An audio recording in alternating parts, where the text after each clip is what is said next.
नमस्कार, good evening. और good evening इसलिए क्योंकि संध्या का बेला है। उस टाइम मैं 65th बीपीएससी के सेलेक्टेड कैंडिडेट जिनका कि 92 रैंक आया है, और इनको ऐसे कहा जाए तो डिस्ट्रिक्ट एजुकेशन ऑफिसर पद मिला है, लेकिन हो सके सर को बहुत जल्दी डीएसपी पद मिल जाएंगे इसी रैंक के साथ, क्योंकि उसमें कुछ है टेक्निकली थोड़ा फॉल्ट हुआ है बीपीएससी से, और वो अगर सुधर जाए तो सर डीवाईएसपी बिहार में बन जाएंगे। तो मुझे लगता है डीवाईएसपी बनने के बाद बिहार बीपीएससी के नाम से सर का जर्नी समाप्त हो जाएगा। उसके बाद अगर कुछ बचेगा तो वो यूपीएससी का जर्नी है। और आप इतने अच्छे बीपीएससी 65th में इतनी शानदार रैंक हासिल करने के लिए आपको बहुत बहुत बधाई आस्था आईएएस की तरफ से। जी, आपको बहुत बहुत धन्यवाद। आप लोग जो हमारा मार्गदर्शन किए उसके लिए हम आभारी हैं और आभारी रहेंगे।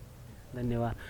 मैं चाहता हूं कि नित्यम सर से कि अपना परिचय संक्षिप्त में परिचय दीजिए और अपने जर्नी को थोड़ा विस्तृत में बताइए। जी मैं नित्यम कुमार गौरव समस्तीपुर बिहार का रहने वाला हूं। और समस्तीपुर में देखा जाए तो मेरा गांव है साख मोहन, मैं वहां का निवासी हूं। और मैं 10+2 अर्थात स्कूलिंग बिहार से ही किया है।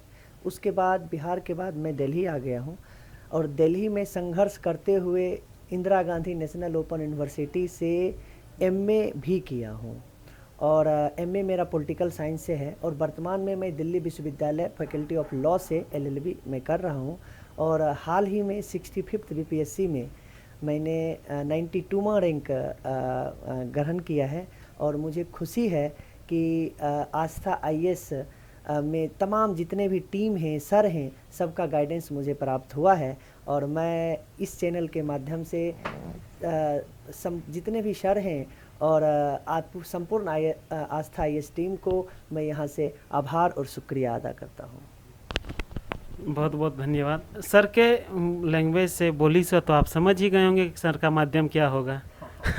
क्योंकि बहुत बच्चे परेशान रहते हैं कि हिंदी माध्यम का रिजल्ट नहीं होता है बिहार में। बिहार में मेरे ख्याल से अभी ऐसा कुछ है नहीं। बिहार में हिंदी और इंग्लिश दोनों ही मीडियम को मेरे ख्याल से समान दर्जा दी जाती है। वो आपके आंसर राइटिंग के ऊपर डिपेंड है कि कितना नंबर ला रहे हैं, रैंक उसके ऊपर मिलता है। मीडियम के ऊपर ज़्यादा डिपेंडेंसी नहीं है अभी तक मेरे ख्याल से। तो सर आपसे मैं कुछ सवालात करने चाहूँगा, क्योंकि अभी हाल ही में 67th बीपीएससी प्री होने वाला है, और आप प्री, मेंस, इंटरव्यू, ये तीनों ही ठीक है जटिल बेड़ों को पार करके एक शानदार सफलता हासिल किए हैं। तो आप प्री की जर्नी, मेंस की जर्नी और इंटरव्यू की जर्नी, अपने ये तीनों ही जर्नी बताइए, और ताकि प्री में अपनी कुछ स्ट्रेटजी बता दीजिए जो 67 देंगे उनके लिए बेनिफिट हो। जी, धन्यवाद। अगर आप जर्नी की बात करें तो जर्नी तो बहुत लंबी है, और कम शब्दों में भी बताएं तो बेईमानी होगी, लेकिन फिर भी समय की सीमितता होते हुए भी मैं कोशिश करता हूं कि कम शब्दों में ज़्यादा इफ़ेक्टिव तरीके से यहाँ पे रखूं।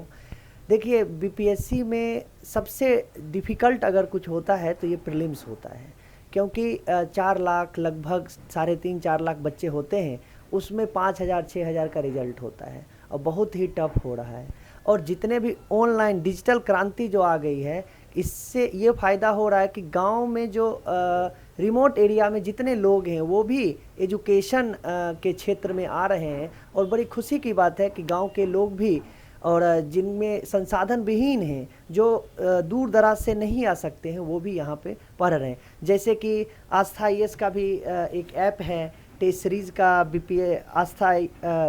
आस्था बीपीएससी ऐप है, और आस्था आईएएस का एक ऐप है जिसमें लाइव क्लासेज, रिकॉर्डेड क्लासेज भी हमने इसका लाभ लिया है, विशेष करके कोविड में। हालांकि हम यहाँ पे मुखर्जी नगर दिल्ली में ही रहते हैं, लेकिन कोविड एक ऐसा वैश्विक महामारी ने ये दिखा दिया कि कैसे ऑफलाइन से ऑनलाइन मोड में छात्र को कन्वर्ट किया जा सकता है। तो आप लोगों को अगर बीपीएससी क्वालिफाई करना है तो पीटी के लिए सर जैसे गाइडेंस है, अच्छे से वो गाइडेंस करते हैं। और मैं समझता हूँ कि अगर आपको बीपीएससी पीटी क्वालिफाई करना है तो सर लोग भी बताते हैं, वही चीज़ हम लोग भी बता रहे हैं। जैसे कि आपको अच्छे से लुसेंट, घटना चक्र, उसको अच्छे से पढ़िए। बिहार स्पेशल कोई भी बुक ले लीजिए, बिहार नमन, या बहुत सारे बुक्स हैं मार्केट में, और करेंट अफेयर कोई भी ले लीजिए, उसको पढ़िए, अच्छे से पढ़िए। 10 क्वेश्चन मैथ्स का आता है। अगर पूरा अनुभव और पूरा प्रेशर विहीन अगर वहाँ पे एग्जामिनेशन में अपने आप को परफॉर्म करेंगे तो आपका प्रीलिम्स जो होगा वो निस्संदेह आप क्वालिफाई कर जाएंगे। हाँ, मेंस के लिए अब देखिए कि बिहार जितना डिफ़िकल्ट प्रीलिम्स है उससे भी ज़्यादा डिफ़िकल्ट मेंस में समझता हूँ, क्योंकि आप 10 लाइन बोल सकते हैं लेकिन 10 लाइन रिप्रेजेंट नहीं कर सकते हैं। कोई फ़र्क नहीं पड़ता है कि आप कितना जानते हैं, ये एग्जामिनर ये देखता है कि आप कितना कॉपी पे लिखे हैं। इसके लिए बहुत बच्चे पढ़ते रहते हैं 3-3 घंटे, मतलब खूब पढ़ते रहते हैं, लेकिन पढ़ने का ये मतलब नहीं है कि आप में कितना विशेषज्ञता है, आप 3 घंटे में कितना सटीक तरीके से एग्जामिनर तक रिप्रेजेंट कर दें। हाँ, इसमें टेस्ट सीरीज आपको बहुत ज़्यादा आपके लिए फ़ायदेमंद होगा। टेस्ट सीरीज ज्वाइन करिए, लिखिए उसको जितना लिख सकते हैं।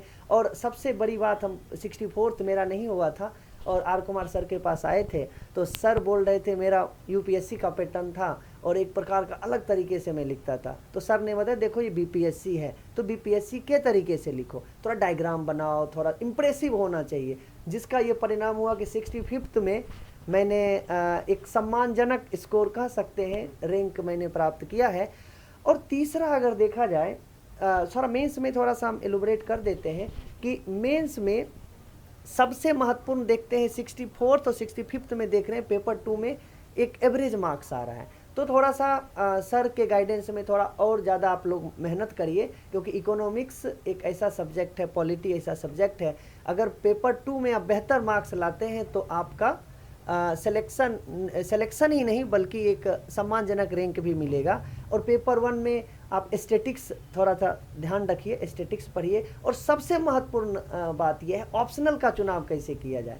अगर आप ऑप्शनल एक जो सर्वाधिक अंक देने वाला है, कम समय में उसको बेहतर तरीके से कवर कर लिया जाए, उसको देखते हैं तो ऑप्शनल भी आप बेहतर तरीके से कर लेंगे और आप सफल हो जाएंगे।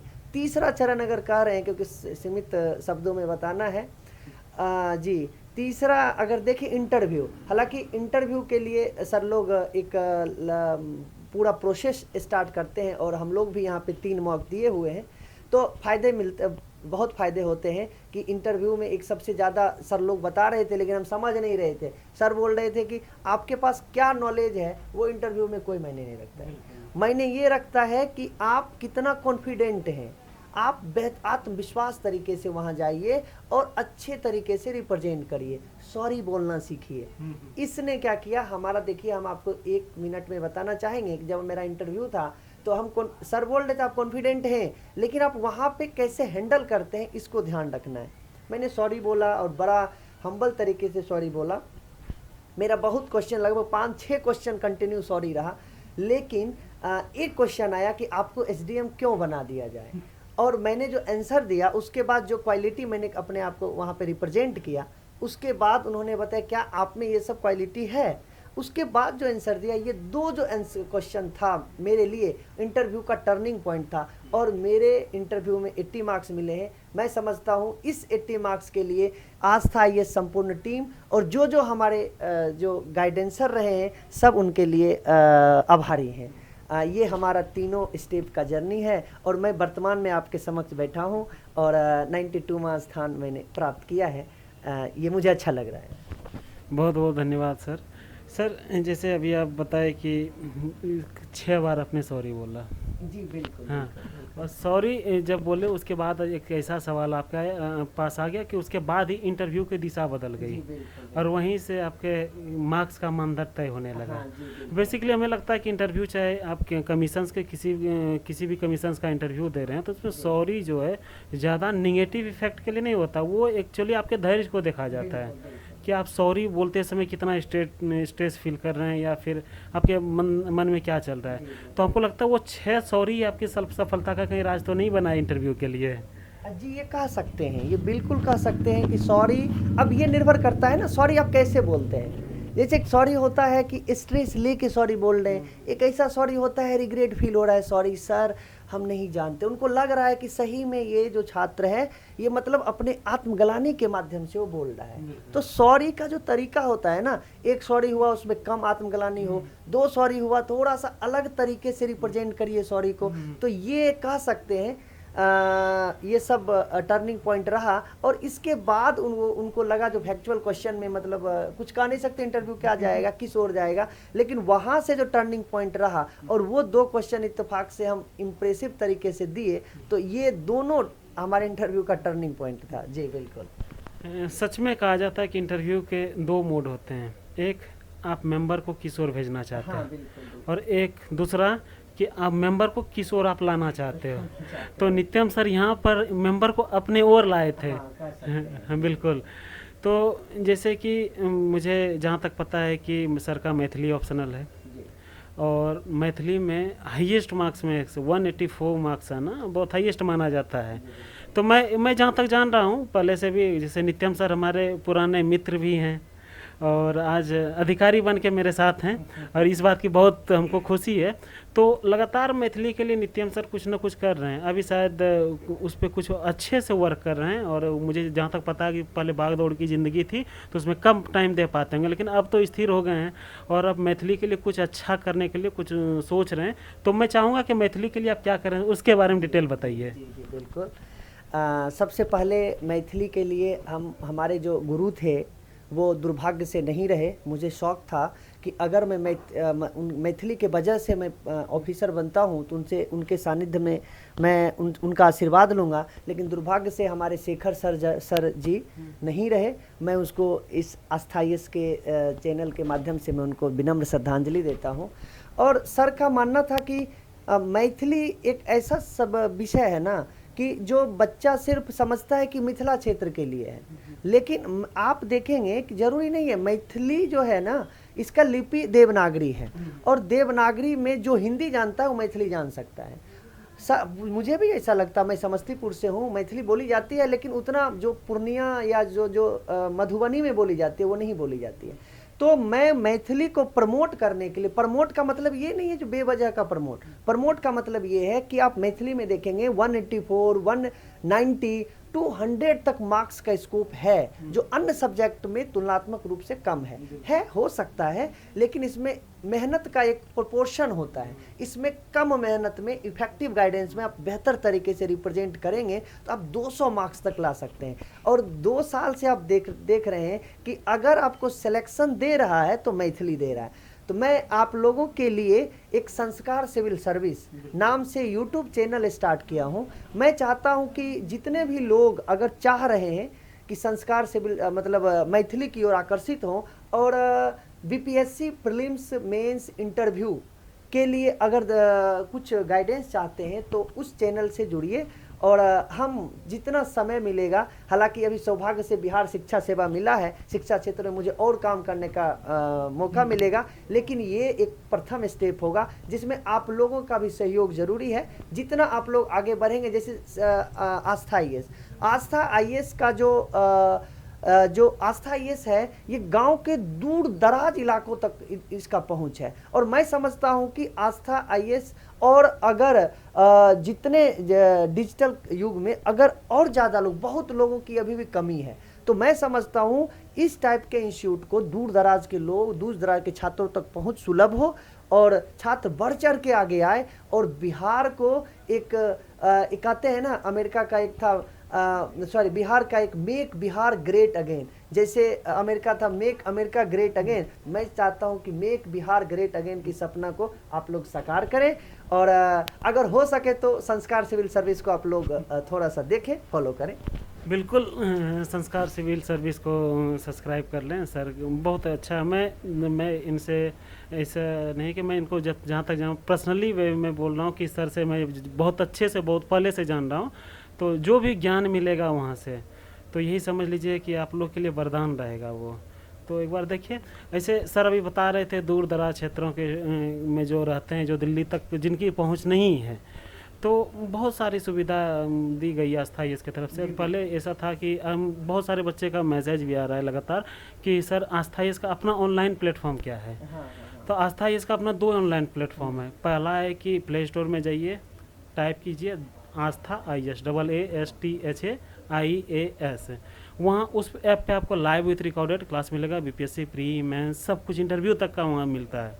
दूसरा मैंने एक ऐप किया है ताकि टेस्ट सीरीज मेरे लिए पहले ऑनलाइन ऐप पे नहीं था। हाँ हाँ बिल्कुल। और सिर्फ रिकॉर्डिंग क्लास नहीं था, तो टेस्ट सीरीज और सिर्फ रिकॉर्डिंग क्लास के लिए BPSC प्री का टेस्ट हो या मेंस के टेस्ट सीरीज के लिए आस्था BPSC नाम का ऐप है। ठीक है, ये दोनों ऐप डाउनलोड कर लीजिए, जो भी सुविधा मिलेगी तो वहाँ से आपको मिलते रहेगा, जो भी संस्थान के द्वारा दी जाएगी। बाकी जो भी होता है हम लोग कोशिश करते हैं कि बच्चे को हर वो चीज़ दे दें जितना कि उनके लिए उपयोगी हो। इसमें मैं 2 शब्द यहाँ जोड़ना चाहता हूँ कि ये बोल रहे हैं जितना भी नहीं, मैं समझता हूँ पर्याप्त। अगर सर के गाइडेंस में अगर आप लोग ईमानदारी से अगर आप अध्ययन करेंगे, अब देखिए भटकाव बहुत है, लेकिन गाइडेंस का मतलब ये होता है ना कि सटीक मार्ग से आप कम मेहनत में आप लक्ष्य पे पहुंच जाए। मेहनत करने का मतलब ये नहीं है जो 10 साल तक मेहनत करते रहें। आपका मूल जो लक्ष्य है ये BPSC क्रैक करना है। मैं समझता हूँ सर का बहुत अनुभव है यहाँ पे, तो हमें लगता है कि सैकड़ों बच्चे अधिकारी बने हुए हैं। हम तो अतिशोक्ति हम यहाँ पे बोलने के हकदार भी नहीं है, बस हम एक सर का एक छोटा सा छात्र रहे हैं। तो टेस्ट सीरीज बहुत महत्वपूर्ण है, विशेष करके मेंस के लिए आप लोग टेस्ट सीरीज ज्वाइन करिए। इंटरव्यू तो आपका एक कहते हैं ना निर्णायक होता है, क्योंकि देखेंगे 80 मार्क्स का डिफरेंस होता है PT मेंस में। अगर जिनका कट ऑफ पे भी होता है ना, अगर इंटरव्यू में होता है, मैं देख रहा हूँ कि पूरा बिहार में इस टाइप का कोई प्लेटफॉर्म नहीं है।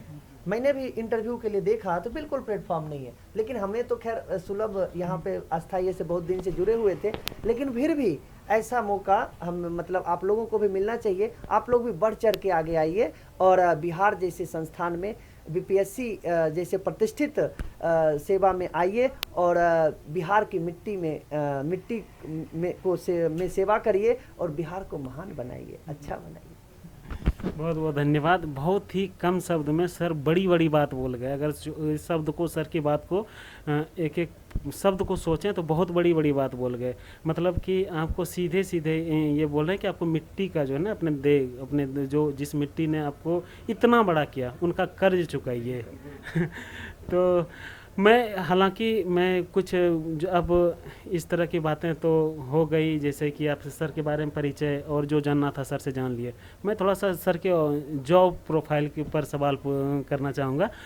हालांकि मैं दोबारा सर से बहुत जल्द मिलूँगा जब नित्यम सर DSP बन जाएंगे, और लेकिन फ़िलहाल अभी एजुकेशन ऑफिसर हैं। तो मैं बिहार में महिला शिक्षा या पुरुष शिक्षा दोनों में ही देख रहे हैं कितनी बड़ी अन्य राज्य की तुलना में हम कितने सबसे निचले पायदान पे आते हैं।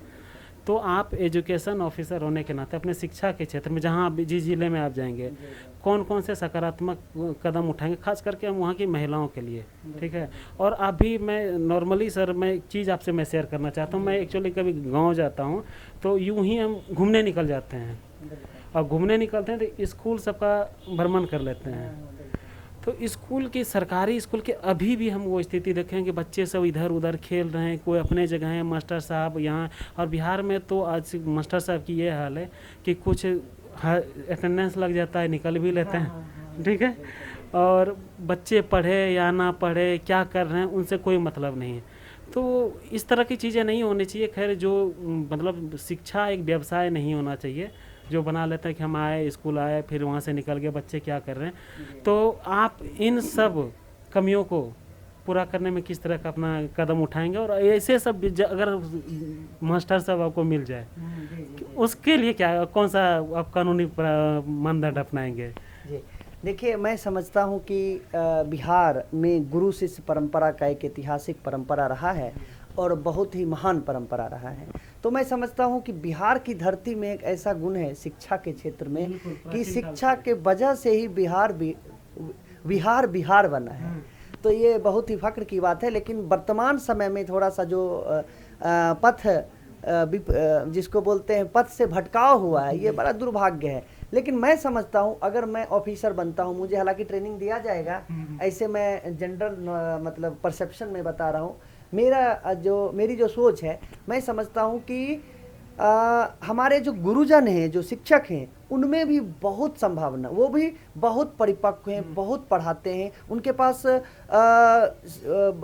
मतलब समाज को विकसित करने का एक अच्छा रोड मैप है। और कहते भी हैं, हमारे पिताजी भी शिक्षक हैं, ट्यूशन पढ़ाते हैं, उनका मानना भी है कि राष्ट्र का या समाज का निर्माण होता है ना, उसके स्कूल में होता है। अगर स्कूल को बेहतर वातावरण से सुसज्जित कर दिया जाए तो हमारा समाज बेहतर होगा। तो मैं 2 काम करूंगा, मैं समझता हूं, हालांकि इसमें संशोधन किया जाएगा कि सबसे पहले कि शिक्षक जो हमारे गुरुजन हैं उनको मोटिवेट करने की जरूरत है। हम देखते हैं कि हमारे स्कूल में अभी तक कोई अधिकारी नहीं आए हैं।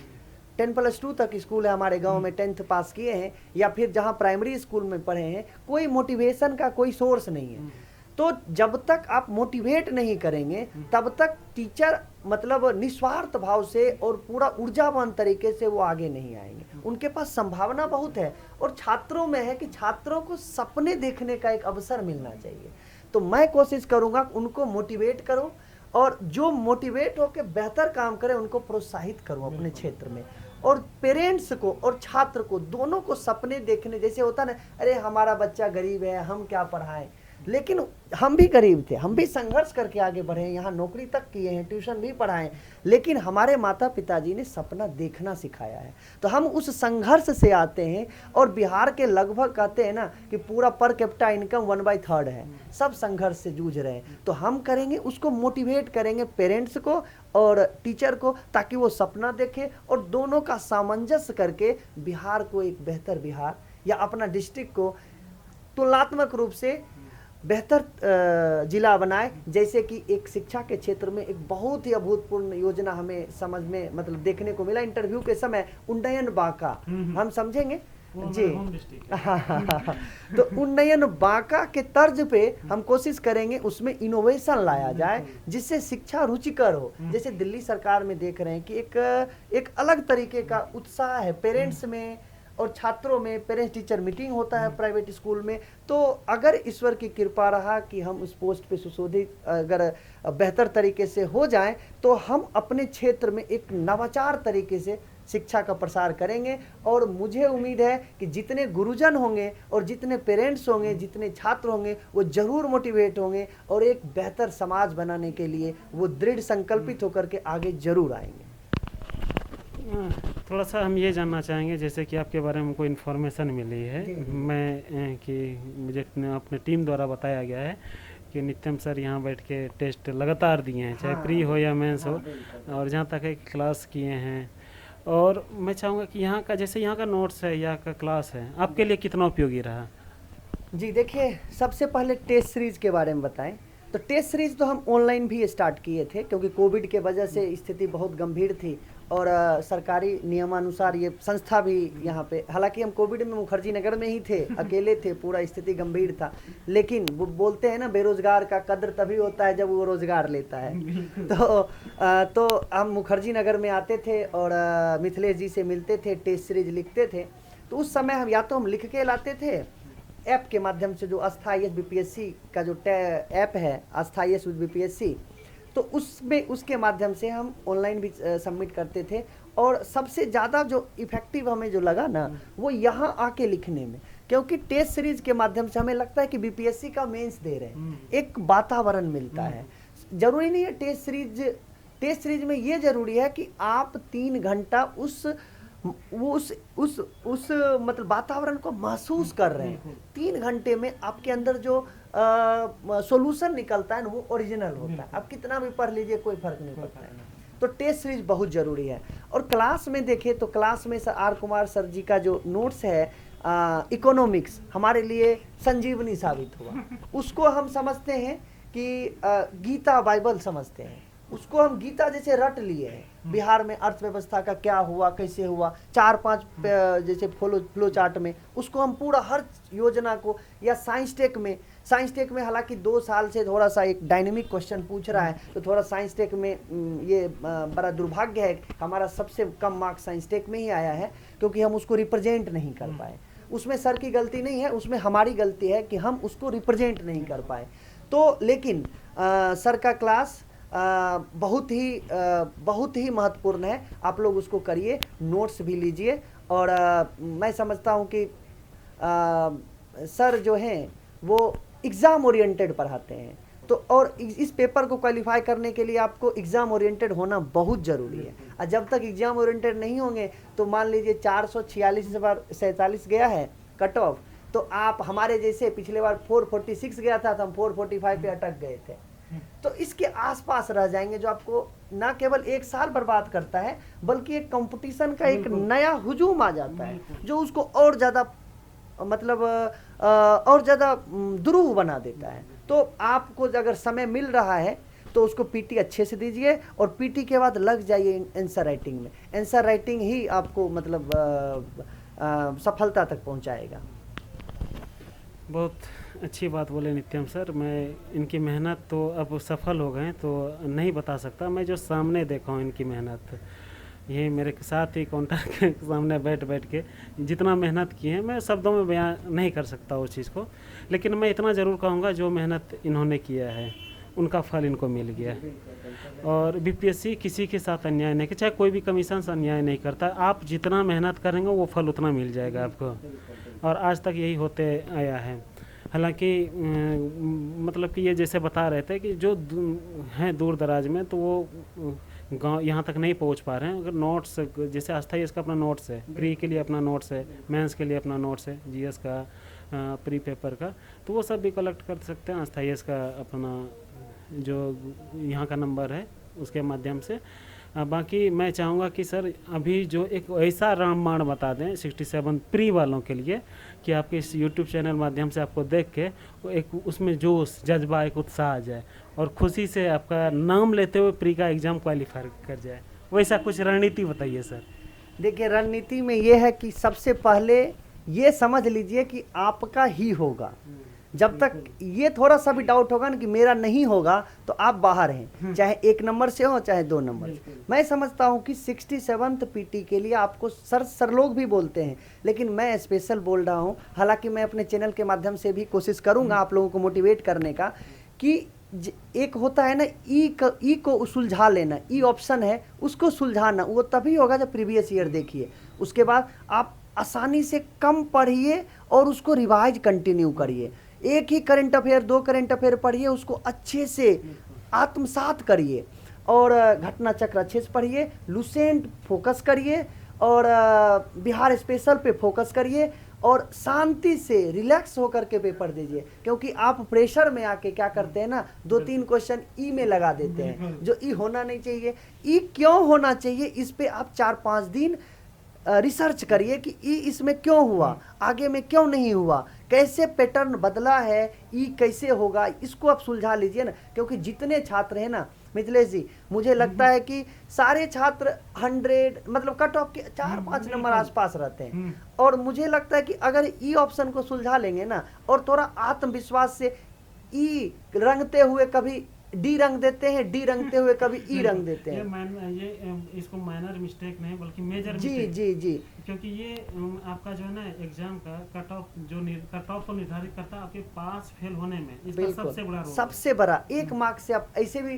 बीपीएससी का देखेंगे 3-4 क्वेश्चन ऐसे ही डिलीट हो जाता है या फिर चेंज हो जाता है। तो ये मतलब आप ये मत सोचिए आपका नहीं होगा, आपका जरूर होगा, लेकिन थोड़ा सा पेशेंस रख करके, ईश्वर पे आस्था रख करके, अगर आप आस्था रखते हैं तो माता पिता जी का आशीर्वाद लेकर के आप एग्जाम हॉल में बैठिए, आपका पक्का होगा। आप मेहनत करिए, सकारात्मक एनर्जी से करिए, अपने कमिटमेंट के प्रति डटे रहिए, एकदम बिल्कुल होगा। और अगले बार आप जरूर 67th में आप हमारे जैसे मिथिलेश जी के साथ आप इंटरव्यू दे रहे होंगे। हम आपको शुभकामना देते हैं अपने तरफ से। और बहुत बहुत धन्यवाद नित्यम सर। आज बहुत सर से लंबी बातें हुई, बोला था कि हम ऐसे पहले बोले थे कि सर से शॉर्ट में बात करेंगे क्योंकि सर के पास थोड़ा टाइम का अभाव है, अभी सर को बहुत जगह जाना है। तो आपको इतना देर यानी कि धैर्य बना के हमारे इस तरह उलझे सवालों का जवाब देने के लिए बहुत बहुत आपका दिल से धन्यवाद। और आस्था यस के तरफ से आपको बहुत बहुत पुनः बधाई। और बिहार में जिस उम्मीद से, जिस जोश से, जिस जज्बात से जा रहे हैं, मैं चाहूँगा कि उसी जज्बे के साथ, उसी जोश के साथ जहाँ भी जाएं एक अपना नित्यम कुमार व नाम छोड़ के आए हैं। बिल्कुल, मेरा भी शौक है कि हम बिहार के लिए कुछ करें। हम जीवन तभी सफल होगा जब हम बिहार की महान धरती के लिए हम कुछ कर सकें, तभी हम अपना कर्ज अपनी मिट्टी से उतार पाएंगे। और आप लोगों का आशीर्वाद, सर्व गुरुजनों का गाइडेंस अगर रहा तो हम जरूर करेंगे। और ठीक है, हम लोग फिर अगले बार मिलेंगे। ऐसे हमारे साथ अगर जुड़ना चाहते हैं तो संस्कार सिविल सर्विस को फॉलो करते रहिए। और हम लोग कोशिश करेंगे कि सप्ताह में एक बार इस टाइप का वीडियो दिया जाए, ताकि आप लोग पढ़ते तो बहुत हैं लेकिन थोड़ा सा डायरेक्शन मिले और आप लोग एक सही डायरेक्शन में आप प्रिपरेशन करें और सफल हो जाएं। आप सभी को बहुत बहुत धन्यवाद। आपको भी बहुत बहुत धन्यवाद। संपूर्ण आस्था IAS टीम को मेरे तरफ से शुक्रिया। आपका आभार सर, धन्यवाद। Thank you so much.